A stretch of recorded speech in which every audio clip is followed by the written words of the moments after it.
everyone, and welcome to Anarkalli Live. And we are coming to you live from downtown LA. Today, we have an absolute show for you. We're going to be interviewing two amazing people. One, an artist par excellence, and the other, a hustler par excellence. Together, the combination is dynamic and mind-blowing. Both powerful, both amazing people who just keep changing things around them and people around them. They even have the attention of Gary Vee and Scooter Braun, their new strategic partners. They even have made art accessible to the whole world. Why create divisions in terms of people? Why create divisions in terms of worlds when we can all come together and have one place to live? Mark Brazil and Jeff Cole see a better world, a world filled with success. They're go-getters. They make things happen. Today, I thought I'll interview them and share with you how they succeed, how they create, and how they actually want to do better for themselves and for society. Get ready for an interview that's gonna have you absolutely floored. Here's Mark Brazil and Jeff Cole himself. Ayubowan. Ayubowan. How are you guys doing? Amazing. Thank you so much for joining me on my show. This is actually my most anticipated interview that I've ever done. That's saying a lot because you've had some people on there. I know I have, but this has been like, I don't know, I admire you both so much. Your spirit, your resilience, your talent, your brains, and your vigor to just succeed. And I thought I have to have you both on my show because we have to inspire a whole new generation as well as everyone watching to know that they can achieve anything. You're like a Sri Lankan Oprah Winfrey right now. I feel it. I'm getting the energy and the vibes right now. I love it. I love it. Well, you know what? You guys bring out the best in everyone. And I do believe in energy.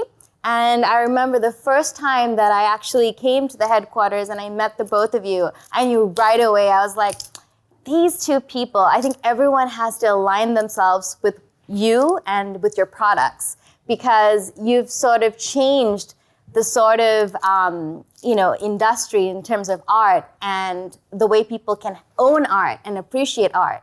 And I admire that so much because a whole generation couldn't even walk into a gallery before to acquire art because it was too expensive. It's something they couldn't obtain. Or it's a mindset that they created of not being able to obtain it. But here you two are, and giving people the opportunity to have amazing art and motivation at the same time. What does it feel to have like your dreams actually explode and you having everything you ever wanted in front of you? Yeah, so first things first, I wanted to thank you for that compliment that you came in here and felt the energy because something that always resonated with me that my grandpa told me is, Mark, you always, whenever you're in a room, when you leave that room, you want it to be a better room. And I think that's like the highest form of a compliment, that you bring good energy and people feel better about themselves. So you saying that like is a huge compliment. That means a lot. It's the truth. Thank you. And you know what? It's the same for you too. The second you left, we all were like super, super sweet. There's a lot of people that come in here and it's really funny. Rebecca, we always like, oh, did you like her? And she loved you as well. So thank you for that. I love Rebecca. She's awesome. Great human so as well. efficient, by the way. So how do we feel about what's going on right now? Yeah, like you're like on the top of the world. You can do anything and have anything you want. For me, it's kind of hard because we're so in it. And it's hard to kind of like step back. Me and him actually make fun. The other day I came out of my office, which is my bedroom, at like 9 p.m. and like realized it was like that 1 second that I kind of was out of like working and realized how much we work and what we've done. And it was like a weird moment that, what has it been, like 3 or 4 years? Mm-hmm. And that was like one of the only moments I've ever like stepped back and like, wow, like we're really doing this. But for me, it's rare. For me, we're just so focused and tunnel vision into like our mission and our goal. But feels good. Yeah. Like obviously you saying that kind of you can feel it, but we're still like, I'm still like thinking about what I got to do like after this. But yeah. That's for me. There's a few like core values that me and Jeff share together, and I think one of them, and he's actually started to talk more lately, but we're both like very ambitious guys, and we have huge dreams. So when we look at where we're at right now, we've done nothing. I think that we're, from a personal standpoint, a business standpoint, even all of the I call them all the humans in here as well. I think everybody is batting a very low average on what they can be, and it's our job to get the best out of them. So for us, we laugh about it all the time. Is like we think we stink right now on so many different levels, and I think what's happened really in 2020, and we're working towards creating like these very rigid systems is. Like the vision now is just so clear on what we want to do. Right. We just want to motivate and inspire through storytelling. And that could be in an array of different ways. But the vision is just so clear right now. And we love what we do on a day-to-day basis that, again, like we closed a huge deal in December. We haven't even announced it to anybody. And the people that we did the deal with after, they were like, how'd you feel? And literally like, I felt nothing. Yeah, I had to like go back and be like, I didn't know if I felt anything. Like, or I'm like, oh yeah, no. Nothing. Yeah, nothing. That's amazing. Because it's really important because that doesn't sort of sway, your purpose, right? Because sometimes you're, okay, I've done it all and now I don't need to elevate myself because I've already reached the top. Because you're consistently, I think both of you, in terms of your art or in terms of your business strategies or business development, you're consistently looking for a higher elevation. Yeah. Right? So I think it's a really smart thing not to sort of get all taken up by it because, yes, it is amazing to achieve success, but there's so much more to achieve. Yeah, I think, and I'm a little bit more loud about it. Jeff's a little bit more quiet about it. But I think what we've done is we've kind of searched inward, and we're challenging ourselves inwardly from a health standpoint, a physical standpoint, a learning standpoint. And that, by default, I think has helped change the company in a positive manner. And I think it's rubbing off on a lot of people on our team as well. So I think that's been absolutely huge for us. And then the big thing is, too, is kind of saying that, we think we suck right now is, again, as loud as we sometimes are, more so probably me than him, I think that we have no ego. I think we have a lot of humility. And we just know that at any point in time, somebody can come and destroy us. Right. So that's why. On your game. Yeah, it's almost like, I think with Jeff, it's like, correct me if I'm wrong, but it's almost like a fear of failure in a sense that like, we just don't want to take our eyes off the ball because life is so good right now that we just want to stay focused on what's at hand. Yeah, and to go off that, like also like one of my pet peeves is saying that we're successful and like saying like all your success, because I just don't. I have a different really meaning of it, and for me it's more about happiness and really finding your potential and your purpose, and I just think that's always ongoing and it always comes in waves.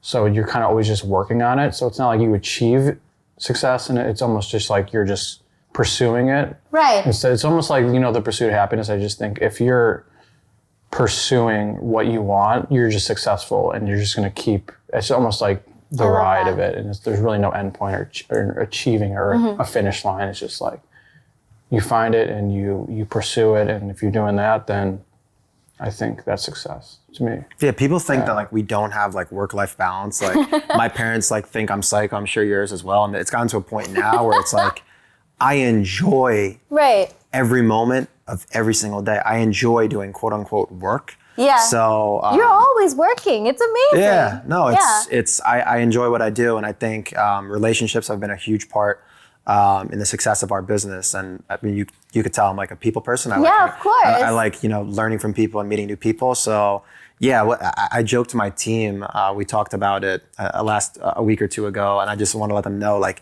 even when I'm on a date with women, I'm working somehow. In some sense, I'm learning from them. So like my mind never goes off of just kind of going back to what Jeff said, is reaching my highest form of myself, the highest potential. So yeah, it's 24/7 for us. I think that entrepreneurship is a lifestyle. And I just think that the modern day entrepreneur is just everything is changing. And it's definitely a 24/7 job. Correct me if I'm wrong, but I feel like your friendship, even before you became, business partners full on, I feel like there's a common denominator between the both of you is you're very good at identifying or having a good eye for something. And I feel that like with the both of you, you sort of gel so well together because you see each other in a way. Meaning, like, Jeff, you've gone through some stuff in your life and like, you've been, had a very privileged life, and then you know what it's like to be privileged and then not have anything at the same time and, become your own person. Yeah. You know how it is to hustle and not get results and then get results and then just not have anything happen and create huge artists or stars or big Instagram accounts and then at the same time not achieve your thing and now find the perfect partner and blow up. Yeah. That was a great spark notes. That was good. Yeah. Right? But I feel like this identification of purpose, of the right partner, of the right goals, of how you want to reach those goals are really key. And a lot of people out there have big dreams and they want to achieve their dreams, but they can't identify why they can't reach their dreams, why they can't have a perfect like romantic relationship, or why they can't have the perfect business or the perfect health. Yeah. How, at a young age, do you develop, because I feel this happened when you were young, not recently, how to identify and know what you should do to get what you want? Well, actually, I want to start here because, like, to go off that, like, a lot of it is self-awareness, but you said friendship, and I think, and actually I was just thinking about this morning, it's like, I think the reason why we work so well together is we're not afraid to tell each other anything about like if the way I talk to him, I could never talk that way to like my best friend that I grew up with. Right. Because I would just ruin our friendship because it's just different. But like I'm not afraid to tell him anything. He's not afraid to tell me anything. So like we have this like the self-awareness is it's so crazy so we got in an argument this morning and we've probably gotten into, that was probably the loudest shouting match we've gotten into in the 9 years I know you. Maybe second or third. And so for me, I'm just, from a verbal perspective, I'm just quicker than him. He even admitted it in the argument. Yeah. So he likes to go back and think through his thoughts. He gets relaxed and then he'll email me a novel and he'll rip the shit out of me. And ouch. But the big thing from a self-awareness perspective is when he went in his room, I went into his room. This was at like 8:00 this morning. And I go, Jeff, I want you to write down every single thing that pisses you off about me, that you think I'm not doing good, that I can do better. Wow. And that is just like, people don't do that. Right. It's hard for friends, like I couldn't do that to any of my friends without them being like, I don't like you anymore. Like we're not friends. Right. You just can't do that. But like, I don't care. I don't want or care for compliments. Right. I just want to get better. That's the whole entire situation at hand. And I know not a lot of people are like that. So obviously I can't be as harsh everywhere. But for me, it's just, me and him, we both really work hard. I think that's like the common denominator, that there's been a mutual respect and working hard. When you work hard, that solves a lot of problems. Yes. So I think it's just, we have a mutual respect for the work ethic, and then we're just utterly self-aware, and then there's no emotion tied to what we're doing. If anytime he used to be more emotional, he's less emotional now. Anytime he ties emotion into business decisions, I literally call him out right away. I love that. And it's been the only emotion, I think sometimes from a human perspective and relationship perspective, sometimes emotion gets in, but strictly from a business dealings perspective, we keep the emotion out. It's great. We can probably write we're actually writing a book right now, a couple books. Exciting. Like we could actually could write our own book on like relationship building and like partnerships. Cause like, I mean, I think, and my friends make fun of it, they're like, your two relationship is like the most fascinating thing. Cause they're like, we're so polar opposites where it perfectly works. But you have your backs at the same time. Yeah, like, so it's like we could write our own book on that, which we should add that chapter too. Yeah, that's actually a good one. Because I've seen like so many interviews and it's so sweet because sometimes like now I do know that Jeff's coming out more because he's more like, he loves to be in his art. Yeah. So Mark was doing a lot of the interviews, but in every single interview, he's like, Jeff. He's all about Jeff, and he's kind of like, it's so sweet. It's like one of your biggest fans, and that's really important, to be able to appreciate and have that greater love for your partner, because that's what you stand for. And it's the brand, like you are the brand, right? I've seen bad partnerships before, and like, I think there's a couple things that go into partnerships. The fact that we have equal ownership, I think is enormous. Yes. Because if he was to have 0.01%, secretly, if something big happens, you're gonna be like, oh, this guy.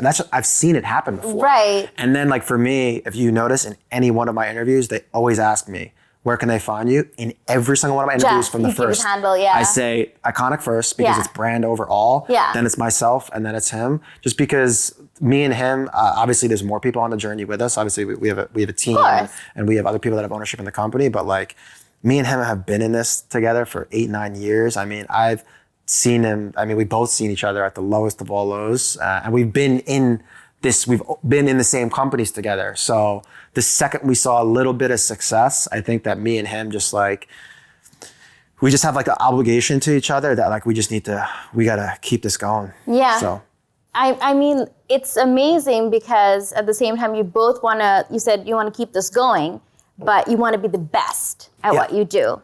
And I saw an interview where Jeff I can't remember who it was with, but someone was like, you were that annoying kid who just drew something and it was just fantastic in the get-go. And Jeff was so sweet. He said, I'm going to annoy you a bit further. I was not only the kid that drew something amazing at the get-go, I was the first.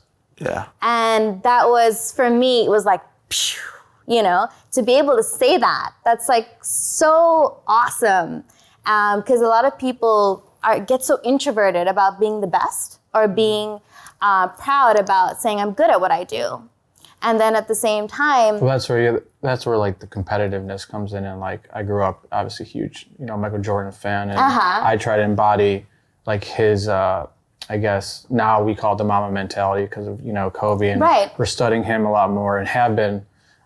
So it's that like that was just ingrained in me growing up, and you don't think of competitiveness with art, and that was kind of like my different angle, I guess, to it, and keeping like I wasn't like, you couldn't look at me and be like, oh, that's an artist. Like there was nothing that resembled me as an artist, but that was always something I always enjoyed. He's also challenged himself where sometimes people look at art and they just look at it as the final product.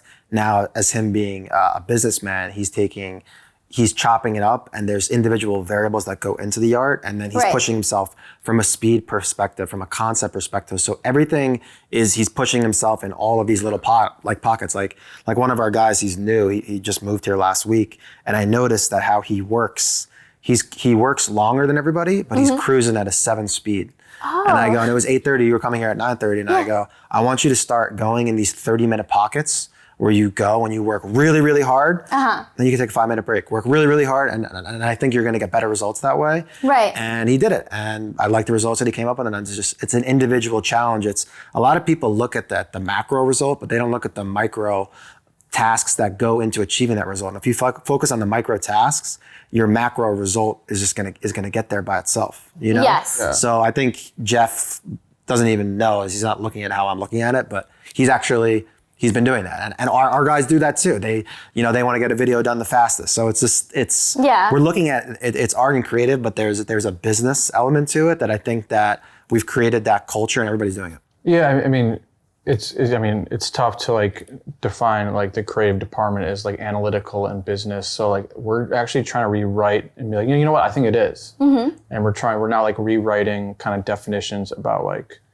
how, we create, how we do systems, how we do all these different things, and kind of rewriting the rules of like the left brain, right brain thing, that you can actually have a nice marriage of both of them together. Right. And because it's different. I mean, times have changed. Like the way, we learned when we were kids, it's not the same today. So it's almost like we're trying to recreate it for, the next generation of how things are done in the creative space, which is, everyone now is a creator. Everyone is their own, publicist. So it's, everything's different now.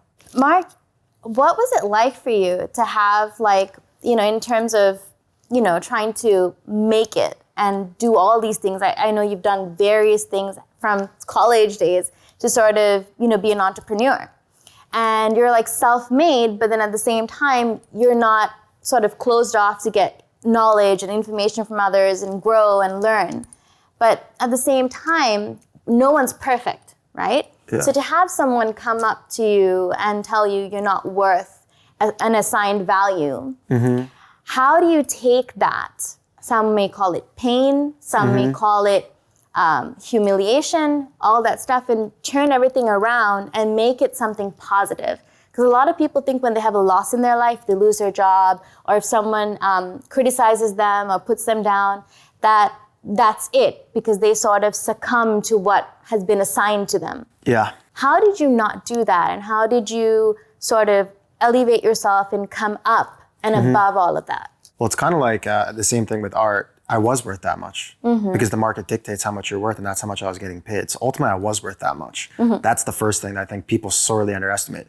You're worth what someone is willing to pay you. That's what it is. So you need to take it into your own hands and establish your own path if you think that you're worth more than that. And I think with that, it really just goes back to, I can't stress enough, just the hard work. Like, they were making decisions, and I knew in the back of my mind that you were wrong. Right. I was thinking in my head, like, bro, you're wrong. And I know that because I was putting in the hard work through an insane amount of reading. I remember, I would be in the office every single Saturday in these little short Umbro black shorts, these little short soccer shorts. I wore them every single week, and I would do push-ups. And all Saturday, I would fast the whole entire day, and I would work the whole entire day. And at the end of the day, I'd have pizza. I did that. I literally did that for probably 2 years in a row. I remember it so vividly. So for me, that was just kind of a wake-up call where I just said, hey, I just need to work harder. And for me, everything happened to me late. I always show up to the game late, but then I win. Yeah. Soccer, I showed up late, but then I won. In college, I joined my fraternity late, and then I had a really fun college experience. Business, I showed up late, but I won. But the key to all of those is behind closed doors when no one saw anything, I was putting in the hard work. Yeah. And people don't understand, like, I can't stress enough, everyone watching, if you put in the work, it's so crazy nowadays. I was just, Gary posted an interview with Josh Thompson on Joe Rogan. It's like, right now, you could be world class in so many things in this life if you just put an extreme focus on it for 1 to 2 years. I have no idea how to use a camera. If for 1 year, all I did was focus on the camera, took it apart, YouTube tutorials, went out there and shot everything, I bet you I'd be pretty damn good. Right. And people focus on too many things. If you focus on less things and put in the hard work, then you're gonna win. So for me, when they said that, it was just a really cold, hard reality check. Like, hey, that's what I'm getting paid, so that's what I'm worth. If I want to make more money, I'm going to need to put in the work and prove myself. And ultimately, I ended up not getting more money from them, but going elsewhere and getting money from someone else. So I don't know if I answered your question, but no, you did. And like, to go off that, like, there's also like, there's an infinite amount of ways to accomplish something. And like, we stress in our company, like, we create our company our way. Like, we do things our way that caters to your strengths. And I think growing up, if you weren't doing it one way, like, that was the wrong way to do it. And like, even when the same person that he's talking about told me I wasn't going to be more than a graphic designer if I wasn't going to learn budgeting. And like, I'm terrible at math. Like, I failed math classes growing up. Yeah. So like, saying I'm not going to be a successul artist because I don't understand math, like, that's not right. That's wrong. Right. So it's like, I think we just learned that like, there's a way for you to be successful your own way, and that's why communication is so good. Like, if you understand people, you can really get to where they want to go their way. You have to be realistic nowadays too. People aren't realistic with human capital and understanding what people are good at and bad at. Like, right now, ironically enough, today we're with each person is like our first like check of the year, and then on April 1st we're starting like new goals.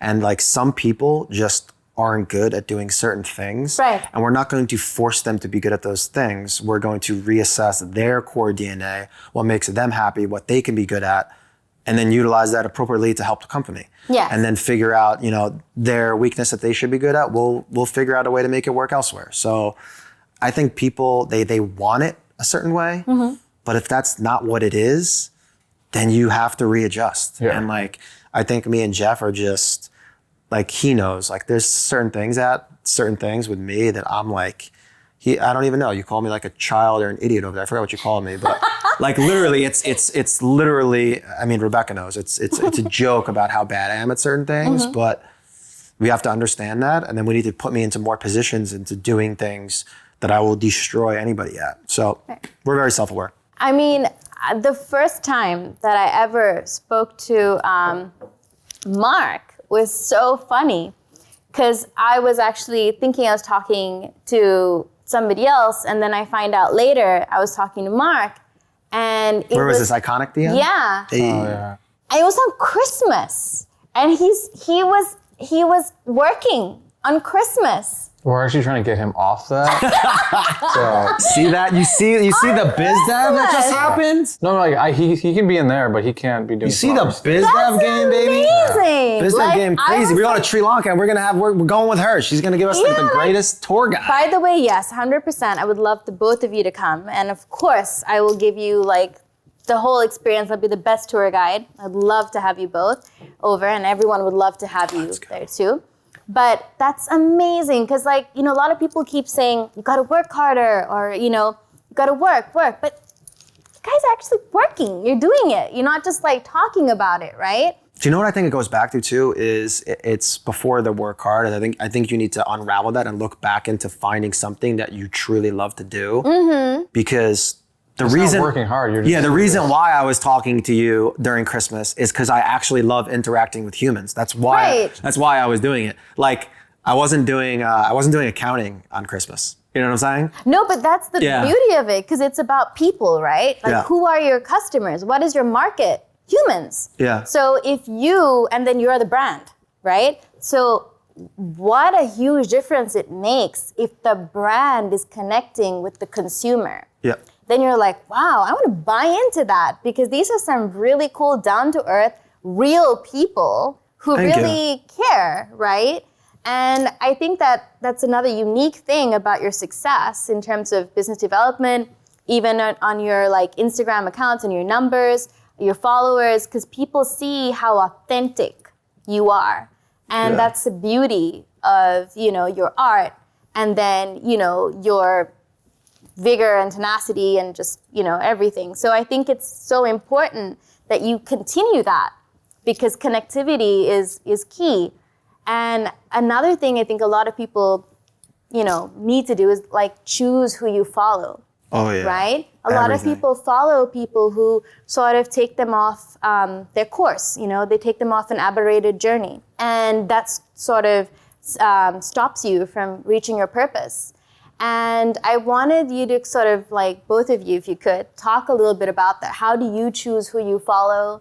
How do you choose what you see? What do you read? That's a good question. That's a really good question. You want to go first or want me to go first? Well, yeah, what I found myself doing is like, I'll like write down all the things that like I'm inspired by. And like, I write down systems I have my notes in my computer about like literally anything and everything, so that like, if I find myself doing that, where like I'm not feeling like I'm on the right course, I'll go back and I'm like, okay, this is what inspires me. I'll reassess, like, am I even doing all the things that are going to get to me to that list? And like, so me, it's just like having fail-safe systems, because we're so distracted. And like with social media and everything, like he does a good thing. He mutes the people that, you know, have like negative energy, or like, there's all these. I mute them from my life, in real life. Yeah, but for me, I just don't. I don't think people are actually assessing their life properly, and then like writing down to just remind and remember, because of how just distracted we can get.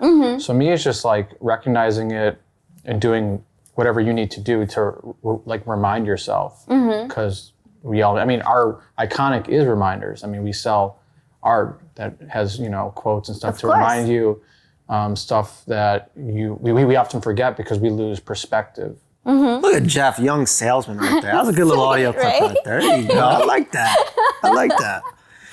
You are what you consume. I mean, and it's on Instagram. I mean, I'm on Instagram. I'm on social media about 6.5 hours per day. Wow. It's pretty crazy. I probably should lower that a bit, but again, it's really good for biz dev. Yeah. And for me, since you are what you consume, like an example is like Jeff doesn't read books; he consumes information through audio or YouTube. Okay. And a big book for me is Principles by Ray Dalio. And ironically enough, I just posted my story, and what did? I texted Jeff. I go, Jeff, follow him and read every single one of the posts, because I think it's going to resonate with where we're moving with the company from like a very numbers oriented decision making. But for me, I actually just unfollowed like 50 people yesterday. It's funny that you bring this up, but for me, it's strictly, I'm not going to unfollow people that I'm like friends with that is putting out content I don't want. I'll mute them. But for the most part, I'll unfollow people if they're just, again, if they're not motivating me, inspiring me, giving me value. Or distracting you. Yeah, I don't look to Instagram for any entertainment purposes. Right. Zero entertainment purposes. I'm on there strictly to consume information. It's a business tool. To get smarter. So like if I'm friends with a girl and like it's starting to get a little too provocative on that page, she's getting a mute or she's getting an unfollow because it's 8:30 in the morning. I'm trying to get work done. I'm scrolling through, and I don't need that in my life right now. You know what I'm saying? Of course. So there's a lot. Almost every girl that I follow on there, she's probably getting muted. Not you, because it's good energy and it's not. It's not all a bunch of bikinis and swimsuits. So I think people, for everybody listening, I think that who you follow on social media is literally one of the most important things because it's your whole entire intake. Yeah. Gary Vee says this, but it's easy to find what you're looking for. Like if you're searching for negativity, like you'll find it on Instagram. If you're searching for positive, you'll find it. I don't know why people, when they complain, like, oh, I go on my feed and it's all girls. I'm like, bro, that's because that's what you're looking for. Yeah. So I think just like knowing like what am I trying to look for? Like it's to me, it's like self-improvement. It's just like you say you want to be self-improvement, but like, are you actually doing it? Like, right. So to me, there's the online version and there's the offline version. That's the online version and the offline in real life. Who are you hanging out with? Who are you going to dinners with? Who are you going on trips with? Who are you going on dates with? Yeah. So that's been a huge, I think one of the biggest things, and sorry to some of your friends, Jeff. I mean, I've seen Jeff take a step back. I mean, me too, from some of my friends from home that I grew up with. It's just like, you're over here just like talking about stupid things and people. I don't want to talk about that. I want to talk about how we're getting better. I want to talk about ideas. I want to talk about where should I be traveling to. So I think who you surround yourself, ironically enough, online might even be more important than offline because online is actually, you're consuming more online. You only meet humans a couple hours a week. So yeah, that's the other thing I would tell people listening. It's almost like hypnosis happening subconsciously. Because it's like a lot, it's imagery, it's sound, it's, so it is, you're right. That's why for me, I'm very like cognizant of like what I'm putting out there. Like I do probably once a month, just like to go out and have fun and get really drunk. I do that. So I sprinkle that in there every once in a while. But outside of that, like when people come to my page, they know what they're getting. And hopefully it motivates people. So another thing that's happening in society today, you both are young. Like you said, you like to have a good time. You love doing business. You like being successful, creating art, all that stuff. But when you step out of here, and out of your friend circle, or even with your friends sometimes, you may be exposed to a culture that when we were younger, it wasn't too prevalent, but today it's very prevalent. The way I see it, it's a culture that wants to always consistently be in effect, right? So what I mean by that is they want to go and have something happen to them. So it's either like alcohol, or it's either drugs, or it's either, going to something even like a rave, right? And having something happen to them because they can't cause something to happen. Yeah. And I see the two of you, part of the other reason why you're successful is you're leaders in your own right, and you're always causing things, you're creating things, instead of always just being a follower. You're not a sheep, you're shepherds, right? So how do you sort of not get sucked into that? Because a lot of people love to also be cause, but their friends and society and the culture is such that if you are not taking weed, or if you're not, drinking, or you're not dressing like how everyone else is dressing, right? You're not cool anymore. And so how do you remain relevant? And how do you still have fun, but still be in control and cause? It's funny. Good questions. These are good questions. I was listening to You go first because he doesn't see many humans. He doesn't leave much. I leave a little more, so I have a different answer than you. Let's hear your answer, bro. That's when I knew. That's like when my life switched, when I started going out. And because I was a big partier and I was going out and drinking, I just wasn't having fun. And I realized I don't even like this. Right. And I think, I don't know why people go out and they drink and they don't like it. I don't know why they still do it. But like once I knew that, I'm like, all right, it's not what I want to do anymore. That was it.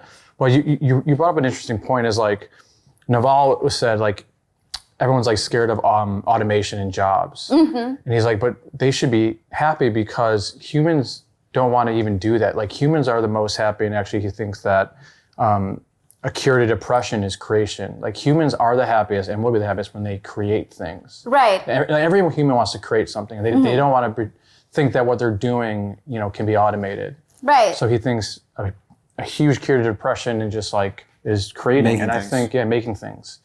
And once I realized that when I go out and I'm basically just getting drunk and then I have to spend 2 days hungover and I wasn't doing anything. I wasn't creating anything. I was just literally doing nothing. That's when I just knew I'm just like, I'm not going anymore. I don't like it. And for some reason, people, they won't like look inside themselves and be like, you know what? I need to stop doing the things I don't like. And to me, that's just such an easy self-awareness thing to know about yourself. But people don't assess themselves. yeah, people just don't. Nuts. Yeah. But yeah, I honestly think people creating things is the way to, to keep everyone happy. And he's like, that would be a utopia if everyone could figure out, because everyone is good and wants to create something, whether or not it could be anything. I mean, and they choose not to, and they're scared of it, or that was a really good question. I like that one. Yeah. For me, something that really resonated with me probably 2.5 years ago is we were at Tom Bilyeu's house. Tom Bilyeu and Lisa Bilyeu, among the two, that might be one of the greatest couples of all time. I absolutely love them. And I was talking to Tom, and anytime I meet someone more quote unquote successful than me, especially from a business and revenue perspective, I always ask them a couple questions. The first thing I always ask is, how do I screw this up? Because I want to know, like, what are the pitfalls? How can I mess this up? And then I want to know about their habits and their routines. What do they do in the morning? What do they do in the gym? What foods do they eat, et cetera? And a big thing and this was just when we started like having success, and I had just got my first assistant, which was such a weird esoterical thing to me to have someone like book my calendar invites. I couldn't even think about it. And I talked to him, and one of my questions was, how often do you drink? When do you drink? And it was, let's just say it was January 3rd. He goes, honey, when are we going to drink? She goes, February 17th. So they had pre-planned out when they were going to drink. Wow. One of the things that Jeff and Rebecca and everybody, all my sisters that have worked with us, I very rarely just go and get drunk. It's very pre-planned. Like this weekend, I went to Scottsdale and I got drunk. I know the next time I'm gonna get drunk is March 14th. That's like when I'm doing it next. So I think for me, it's people sometimes say that you're a slave to the calendar. I actually love the calendar. I'm a systems guy. Jeff knows I like to challenge myself. I like to do contests. He's not into that stuff. But for me, it's all about just I am like right now, like today, I'm doing what is on the calendar. Right. So for me, I do like to have fun sometimes. So for me, it's just I peel off when I'm going to work, and I peel off when I'm going to go and have fun. And if you do that, and you're like a systems person, then I really don't think you can veer off. And then obviously you have to have that discipline where it's like, Thursday night, and we had a bunch of influencers here, and the girls were like, oh, like come to Dan Bilzerian's party, and the answer was just no. Yeah. Because that's not in the equation of what I'm doing in my life right now. Right. So I think discipline, and then Jeff had a really good one is just being self-aware. Like I went for the weekend to drink, and it was a long weekend. Monday was Veterans Day, and I went out on Saturday, and then I was going to drink on Sunday too. And it was 5:00, and we met with Kellen, one of my buddies. Yeah. And you know what? I was like, I don't even want to drink. Wow. So I didn't drink. I had a dinner. It's tough too because like I said, I grew up and all my friends, like we love partying, grew up in Chicago, like partying was a huge part of our lives. And I have a huge group of friends. And that's like a tough thing to do is to like look in the mirror and be like, I don't even like this anymore. And when all my buddies are like, yo, like, why aren't you go out anymore? Like, why aren't you meeting me out? And I'm just like, I just don't want to anymore. Like that's a hard thing to do, especially your friends. So I think it's also like, I think a lot of people have the opinion, like they get other people's opinions really stuck in their head. Like, oh, I don't want to say no because then they'll think, like I don't like them or I don't like partying. But like I just know what I want to do in my life, and I know that it's not going to get it done. And it doesn't mean I'm not going to be friends with them anymore. I think people just get so caught up in the opinions of other people. Right. It's a different type of friendship. Yes. Yeah, and I know they're not going to hate me for it. I'm just like, listen, and I think They might. Yeah, I mean, they're obviously not good friends if they do that, but I think a lot of people are scared to say no. to a lot of. Sorry, guys, we don't want to talk about fantasy football. We want to talk about real fantasy football. It's called business. Yeah, but it sucks because like now my friends, like, they know I don't like golfing, I don't like partying, so like a lot of the times they won't even ask me to do those things anymore. And, like, I'm not mad about it at all. Right. I just think it's important to know what you want and to not be afraid to do it and be yourself. Like, just like know yourself, be yourself, and now don't be afraid to tell other people about who you are and what you want to do. Not to sound too cheesy, I'm gonna leave with the quote. Like, so it's like, you know, your vibe attracts your tribe, right? And for you both, when you were starting out, it was mainly the both of you believing in each other and what you're doing, and, you know, your passion and love for what you're doing. But today, and to the future too, because you just said you signed a really big deal in December, you have people like Gary Vee, people you looked up to, you know, supporting you, saying, you know what, I love what you guys are doing, and you guys are so real, and I want to partner with you. To have Shout out Gary, he's the GOAT. Let's go. to have people like, you know, Scooter Braun, like, you know, people who are just building empires, and people, I think even Mark, you might, you know, really like have something in common with him too, because he's also a really big promoter and into business development and changing industries. What's it like for you to have like Adidas and like big brands and like people, like phenomenal people go, you guys are awesome. And be able to work with these people, to talk to these people. What's that like for you? I got a new answer to that.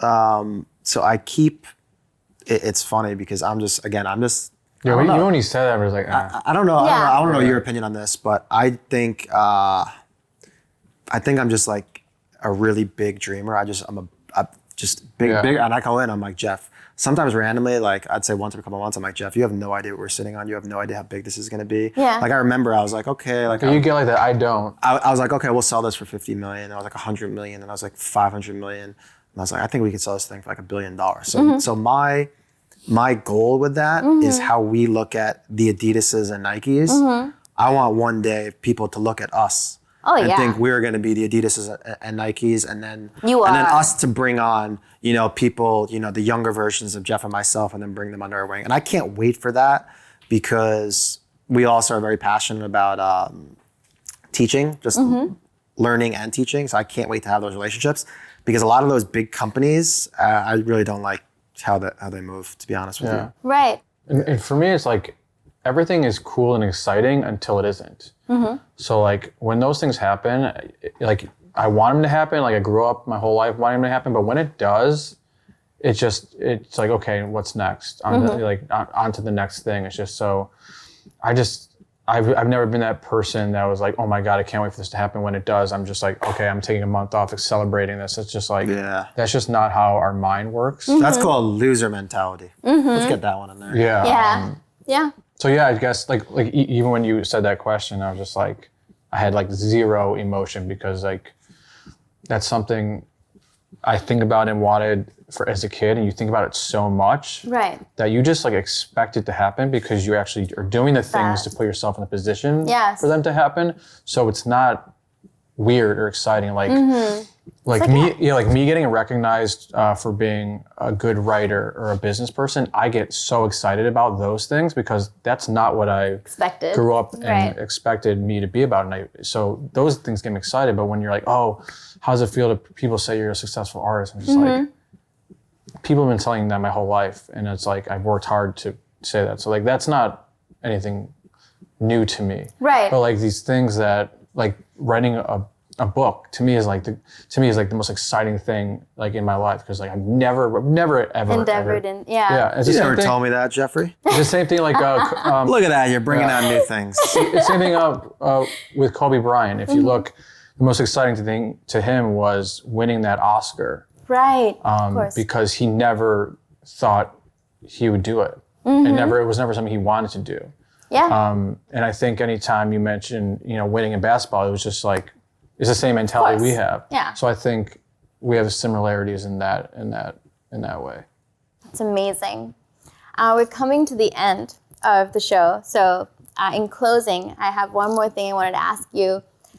In terms of like different people have different ideas of creating abundance, right? And it's different for different people. It can be like good health or money, whatever. What is your ultimate goal for the both of you as Jeff and as Mark, not for Iconic, but your personal goals of creating abundance for yourselves? What would you want to create for yourself? For me, it's, I think that there's obviously external things, but it's all internal. So for me, you know, all the things like the health, the wealth, the mindset, give back, stuff like that. But for me, it's just continuously pursuing my highest potential within, you know, my mind and my body. That's what gets me the most excited, when I just see myself getting smarter, see myself getting into better shape. Like I'm just now really starting to get into health. Like I'm excited, like tomorrow I have like a health checkup. Like I'm excited to see like what's going on. And then eventually one day I want to get married and have kids, because for me, I'm absolutely obsessed with learning and teaching. And like right now I'm very close with my nephew, and it's my sister's kid. And like with everything, like we can argue and she's going to lose every argument. But like right now, like I'm taking him to Sesame Street Live and she's like, there's like certain rules. And she's like, Mark, it's my kid. Like these are the rules. And I was like, no, like why are we not doing this? And she's like, these are the rules. There's no negotiating.